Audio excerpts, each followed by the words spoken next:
Okay, well, so I want to be sure to get you a shot of how the backyard just kind of comes together. And that's the kitchen garden.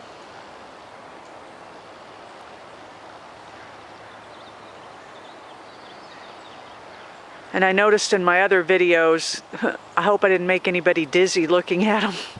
So this is the berm. A bunch of my garden friends came over to help me build this. And if you'll notice the edging, these are roof tiles. They're cement roof tiles. And one of my friends gave them to me because she had them pulled off her roof when she remodeled her house. And I saw it as a resource that she was just going to throw out. So I went and got a truck and we loaded a bunch of them up. So this berm, I raised it up because of these huge cedar trees.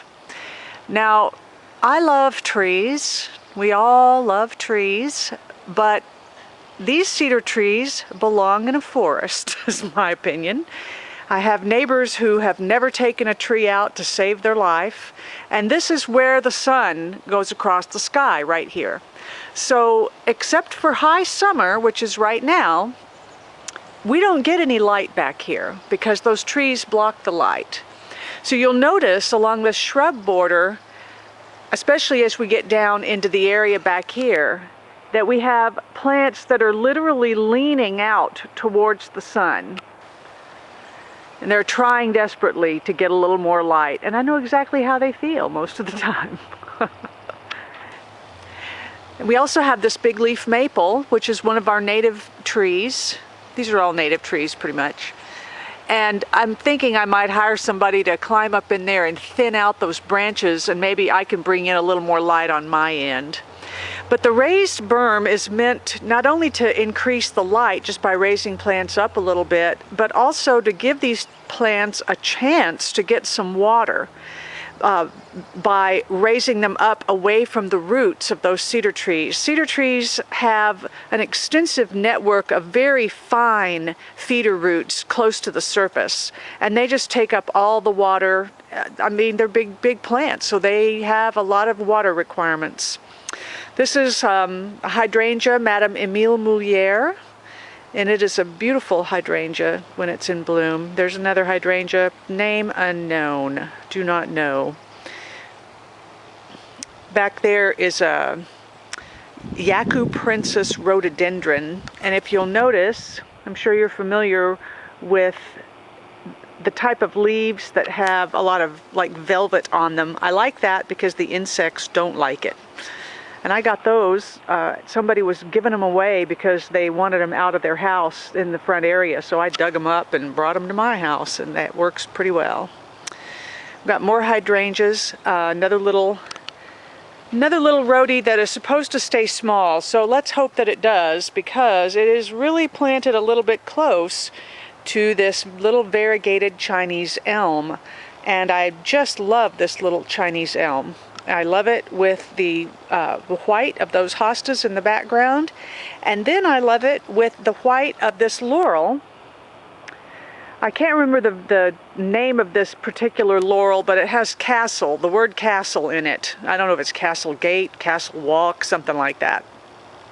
But this variegated laurel, because of its variegation, it doesn't grow quite so rampantly as the species, and it offers a little bit of light against what is otherwise a completely solid dark wall of dark green and brown of those incredibly large trees.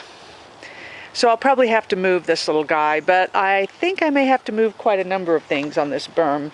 I've kind of put things in just kind of higgledy-piggledy in a way, thinking, well, maybe I'll wait and see what does well, and it's all kind of doing well, so I probably will have to make some difficult choices.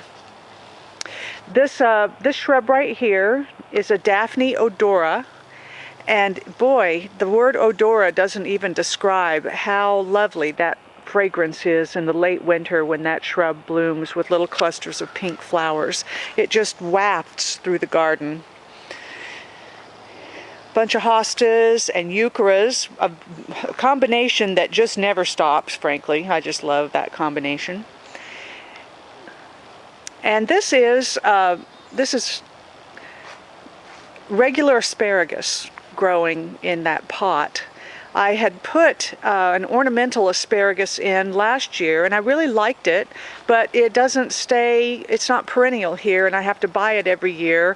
And I frankly just kind of got tired of buying it every year. So I decided this year I would try just planting just plain old regular asparagus. And when they went for 50% off, I bought a bunch of them, put them in, and they will overwinter just fine and come back bigger every year. So I'm happy with that. That's a good choice as far as I'm concerned.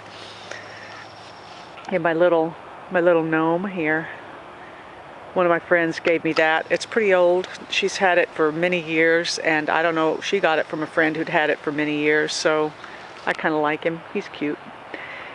Here's, we'll finish up on this part of the berm. You'll notice there's an oak leaf hydrangea just struggling to survive under here. And I don't know whether I'll move it or not, but these trees have gotten so big that it never really gets enough sun. And you know, they love full sun, so it really doesn't do as well as it could, and it's a little bit floppy. I don't really have a place to move it to, so I might just leave it there, but it would certainly do better if it were growing in a sunnier spot, and I'd probably have more color from it in the fall.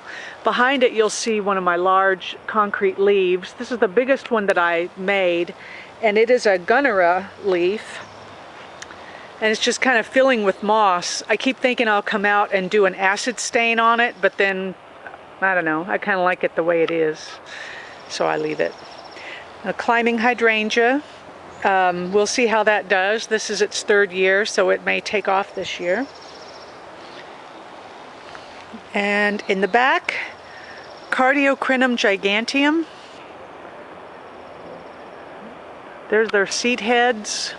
These take 5 years to bloom, and these two started blooming last summer right as we left for our 3-week boat trip, so I pretty much missed most of it. But I've got babies coming up around the edge, and if we're still here in a couple of years, those will bloom, so that's okay. I'll live. This is Leucothoe Fontani, let me see if I can pronounce this for you. Leucothoe Fontanesiana. And the cultivar is called Rainbow, otherwise known as Drooping Fetterbush. And I put a bunch of these in because they're going to be a fairly good size, and they have a nice form, kind of a drooping form, and they're slow growers, so they're not going to really outgrow the space too well, not too soon anyway. So that's this part of the berm, and next we'll continue on to the smaller part.